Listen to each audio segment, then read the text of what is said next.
In your headlines, car collision on Leeward Highway Sunday evening. Integrity Commission charges 3 persons. And Grace Bay Beach named as #1 in the world for 2022.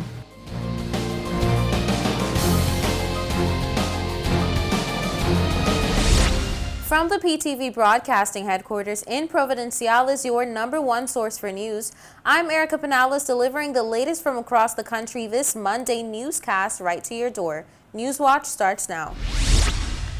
The victim of a one-car collision on Leeward Highway Sunday evening has thankfully and miraculously walked away unscathed after the car she was driving struck a power pole. Newswatch has the details. A big blaze erupted after a sedan plummeted into a pole on Leeward Highway near the 7-Eleven and Nell's gift shop. Persons in the area say they heard 2 loud bangs shortly before 7 p.m. Sunday evening, followed by a big blaze to the power pole that is seen here leaning toward the roadway. The passenger of the vehicle, Newswatch understands, was a young woman who bystanders were able to assist from the vehicle moments before it caught ablaze. She is said to be in good health. Firefighters, police, and Fortis linemen were on the scene up until midnight working on the power line and clearing the roadway for safe passage. As the PNP government celebrates its 1 year in office, Minister of Education, Labor and Customer Service Honorable Rachel Taylor looks back at her year in office. Take a look. The minister gave an update chiefly on the labor, sports, and employment portfolios that fall under her ministry. What the ministry has done is establish an ITT for a consultancy team to work with the ministry and the Department of Employment Services to develop a national employment policy and human capital development strategy. This is critical, as the completion date is scheduled for the end of April 2022. The Labor Department has also had numerous job fairs throughout the year and successfully has reduced registered unemployment by at least 85%. Minister Taylor, who also has oversight of the National Insurance Board, brought some updates on that portfolio as well. As it relates to National Insurance Board, we have been able to achieve much. The NIB continues to fulfill its mission and has paid over $15 million in benefits this fiscal year up to December 2021. The temporary unemployment benefit would have assisted more than 2,600 people, utilizing $3.9 million of the $4 million fund. The permanent unemployment benefit commences April 1st, 2022. Retirement pension during this fiscal year, the work restrictions were removed for pensioners desirous of accessing their retirement pensions at age 60. Uninsured persons can now benefit from receiving a salary and their pension at age 60. She also highlighted the work her government has done over the past year to enhance activities targeting at-risk youths through sports. I changed my focus to sports, and we all know that our promise to the people in the People's Contract was the launch of Let's Move campaign, and this was launched in January of this year. We promised to introduce new plans and enhance existing programs to save at-risk youth. So therefore, with sports, we have increased the sports league and the sports camps, despite the COVID-19 challenges that we have been experiencing. And we have invested over $3 million in repairs and development of sports recreational facilities, and this was in an effort to promote safe spaces for our youth. We have had the groundbreaking of the Turks Sports Complex. We have had massive renovations to the National Stadium, and it's currently taking place. And we have enhanced many of our community parks around the Turks and Caicos Islands. For PTV News Watch, I'm Delana Isles. Don't go anywhere. More News Watch when we return.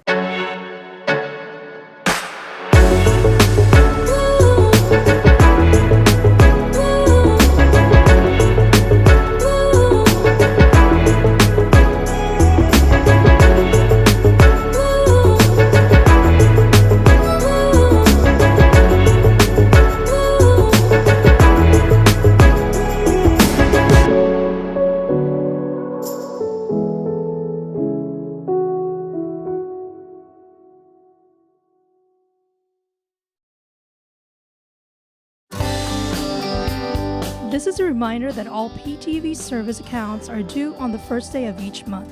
Accounts should be brought up to date by the 28th of the month to avoid disruption in service.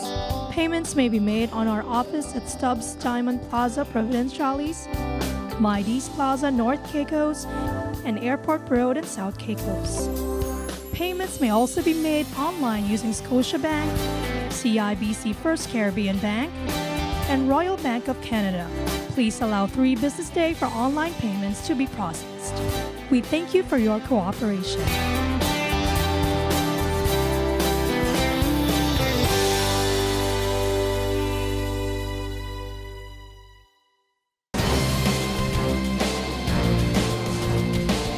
Welcome back to Newswatch.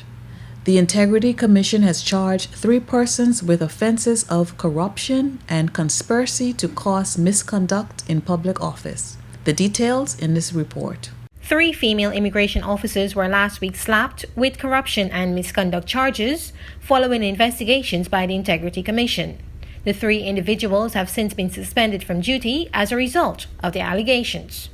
The Commission says one of the 3 women is a work permit and status card agent. Immigration officer Wendy Seymour was charged on February 23rd at the Choksang police station. Immigration officer Andrea Saunders was charged the next day at the Grand Turk police station. And the 3rd person, Corinne Charite, was charged on the 25th at the Choksang police station. The trio was subsequently bailed and will appear in court in March. Seymour and Charite, who were charged at the Choksang police station, will appear in the Providenciales Magistrates Court on March 22nd, while Saunders will appear in the Grand Turk Magistrates Court on March 10th. The Integrity Commission has not divulged exactly what the charges entail, and they say they have no further comment on the matter at this time. For PTV News Watch, I'm Delana Isles. The unfortunate steady proliferation of illegal firearms and firearm-related crimes in the Turks and Caicos Islands is a major concern to all law-abiding citizens, and the Royal Turks and Caicos Islands Police Force say they have had some measure of success in recovering some of these weapons. The Royal Turks and Caicos Islands Police Force were live on their Facebook page today as they held a press conference to address the new firearm and ammunition amnesty. Present at the press conference were the Deputy Commissioner of Police, Her Excellency Anya Williams as Acting Governor, Deputy Premier Honorable Erwin J. Saunders, and members of the Christian Council. We gather that statistical evidence and data from other open sources have clearly supported the fact that too many residents and visitors in the Turks and Caicos Islands have over the years suffered as victims of violent crimes where firearms were used during the commission of these horrific acts against humanity. This unfortunate steady proliferation of illegal firearms and firearm-related crimes in the Turks and Caicos Islands is a major concern to all law-abiding citizens and visitors to our shores. Her Excellency Anya Williams shared her remarks, commending the police force at the press conference for seeing it fit to launch the amnesty program as a part of the community outreach exercise as they continue to work to eradicate crime in the Turks and Caicos Islands. In the press release, the police force stated that we must agree that there are far too many illegal firearms readily available within our communities. As members of this society, we all have a responsibility to do something about it by encouraging persons holding unregistered firearms to do the right thing and surrender these weapons to the police. Her Excellency continued to commend the police force for the initiative of getting closer to the community to give persons the opportunity to surrender illegal firearms without the fear of being charged. The police force shared that they do realize that there may be firearms and ammunition in some households where the owner of the weapon no longer resides in the islands. But because the firearms were held illegally, the current occupants of the house or relatives do not know how to dispose of the firearm or ammunition appropriately. In today's press conference, Her Excellency also revealed that the police force is working closely with the schools in the TCI to implement other youth development programs, which they believe are programs that will force a better relationship between the community and the police force. The Acting Commissioner of Police stated to be pleased to announce that in partnership with Her Excellency the Acting Governor, the government of the Turks and Caicos Islands, pastors, and other stakeholders across the Turks and Caicos Islands, a firearm and ammunition amnesty will commence from Tuesday the 1st of March to Thursday the 31st of March 2022. All residents or visitors with an unregistered firearm and/or ammunition are encouraged to surrender them to the police during the amnesty. In return, you will not be prosecuted for possession of these illegal weapons during the amnesty period. We've obtained that you can also qualify to claim a voucher value up to $500 for firearms surrendered. Finally, the commissioner stated, quote, "You have an opportunity to help remove illegal guns from our communities. Let's together build safer communities across the TCI. Please embrace this opportunity as we work together to reduce the number of illegal firearms in our communities. We all have a duty to play our part." End quote. Don't touch that remote. We'll be right back. Coming up next is your sports authority and weather forecast. This is a reminder that all PTV service accounts are due on the first day of each month. Accounts should be brought up to date by the 28th of the month to avoid disruption in service. Payments may be made on our office at Stubbs Diamond Plaza, Providenciales, Mides Plaza, North Caicos, and Airport Road in South Caicos. Payments may also be made online using Scotiabank, CIBC First Caribbean Bank, and Royal Bank of Canada. Please allow 3 business days for online payments to be processed. We thank you for your cooperation.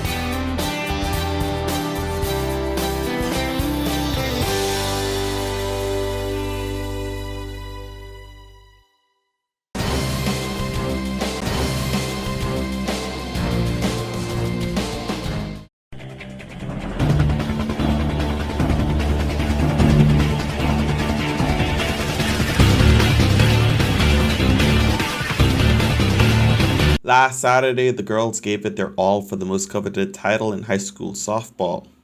It all resulted in the British West Indies Collegiate emerging the victors of the 2022 Interscholastic Softball League and Championship. The Collegiate girls were the favorites going into the final of the tournament that saw them go up against Clement Howell High School.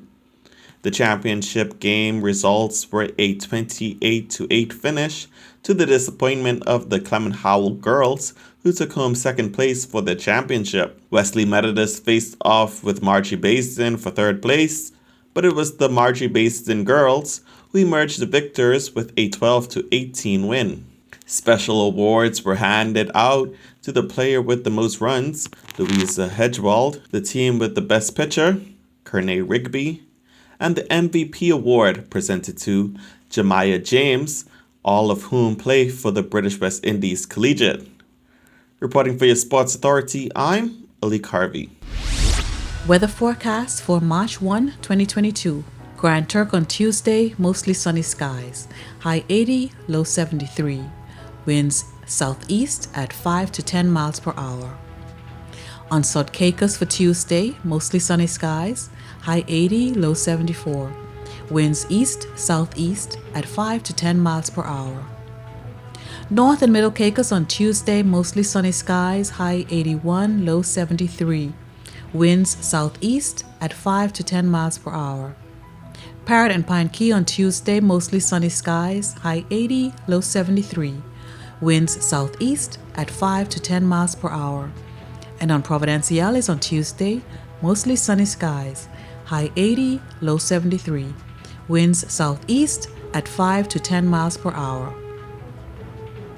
Sunrise is at 6:11 a.m. and sunset at 5:54 p.m. High tide 6:30 a.m. and 6:55 p.m. Low tides 12:09 a.m., 12:50 p.m. That's it for your weather forecast. We'll be right back with more News Watch.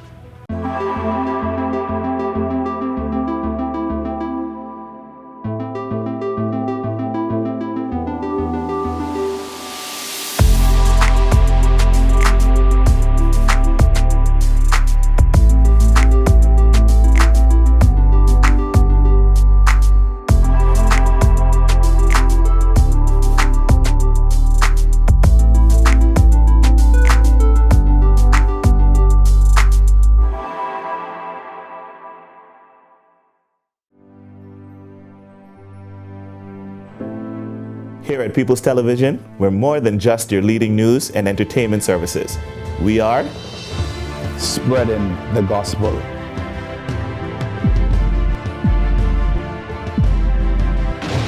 We are breaking barriers. We are preserving the culture. Each one, teach one. We are committed to excellence. We're creating change. We are creating memories. We are the future. I am PTV. I am PTV. I am PTV. I am PTV. We are PTV. We are continuing the legacy. We are PTV.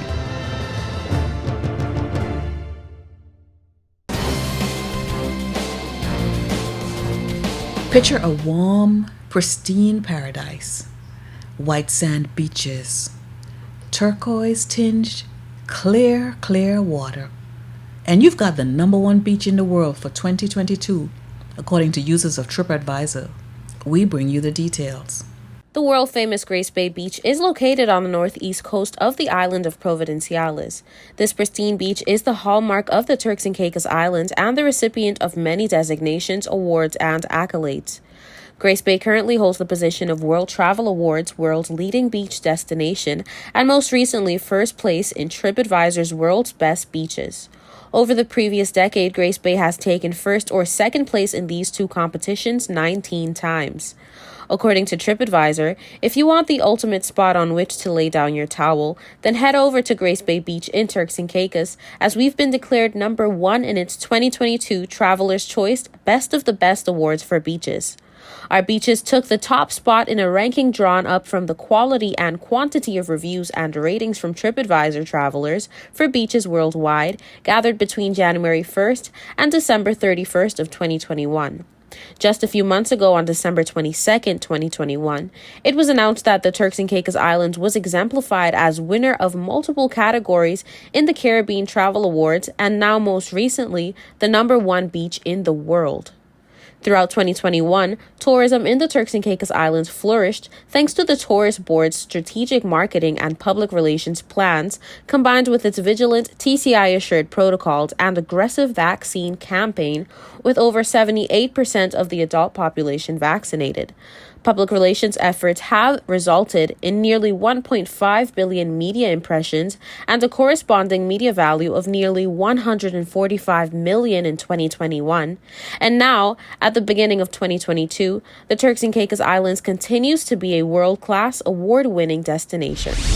The CDC has issued new mask-wearing guidelines. After 2 years of strict face covering mandates, most Americans can now live mask-free. Here are the details in this next story. New mask guidelines by the CDC is allowing Americans in certain parts of the country to relax their mask-wearing mandate, where hospitals are not under high strain. The new guidance, set forth to assist people to begin to live with the virus and ease back into their normal lives, will account for almost 70% of the U.S. population in areas considered to be low or medium risk. Persons living in these areas are now given the option to be indoors without masks. In the past, health professionals and heads of countries considered number of cases per area in considering the measures to be introduced. Now, according to the New York Times, officials are considering 3 factors: new COVID hospitalizations, percentage of hospital beds occupied by COVID patients, and coronavirus cases per entire population. This helps heads of countries to determine whether risk is low, medium, or high. The TCI continues to be guided by PAHO, WHO, as well as the CDC. However, there seems to be no indication that the country will eradicate mask-wearing measures in the near future. Although Minister of Health Honorable Jamel Robinson on Thursday did announce an ease back on the mask-wearing guidelines. Mask wearing and or face covering will continue to be required indoors and in closed spaces, while their use is now recommended for outdoors, particularly when in close proximity to others. This and a number of other measures and updated guidelines come as a result of improvements to COVID-19 cases and hospitalization numbers, which have decreased significantly since the 4th wave in January. That brings us to the end of this edition of The Real News. I hate to leave you so soon, but of course, you can join us right back here every weekday at 6:30 p.m. and tap into our social media platforms at www.ptv8tci.com. I'm Erica Penales, keeping you informed, updated, and affiliated. Until next time.